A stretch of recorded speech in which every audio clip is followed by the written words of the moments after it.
అసలు పేరు ఒకటే తెలుసు, కొసరు పేరు ఏమిటో.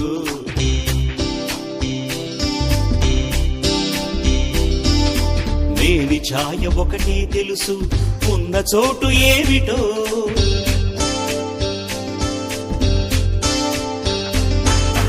రూపురేఖలొకటే తెలుసు, ఊరువాడ ఏమిటో. మాట మధురిమొకటే తెలుసు, ఫోను నంబరేమిటో. అక్కడి చిలకను అడిగితే నువ్వు సప్త సముద్రాలవతల ఉంటున్నావని చెప్పిందే. మరి ఇక్కడికొచ్చి వాలితే ఏ ఇంగ్లీష్ చిలకాని ఆచూకీ తెలుపగలేకుందే.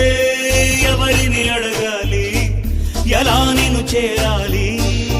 సుబ్బలక్ష్మి మా పుట్ట, సుబ్బలక్ష్మి దాసరి, సుబ్బలక్ష్మి వాసిరెడ్డి, సుబ్బలక్ష్మి మేడుకొండ, సుబ్బలక్ష్మి గోరంట్ల, సుబ్బలక్ష్మి వెల్లంకి, సుబ్బలక్ష్మి పగడాల, సుబ్బలక్ష్మి కొమ్మూరి, సుబ్బలక్ష్మి మరుధూరి.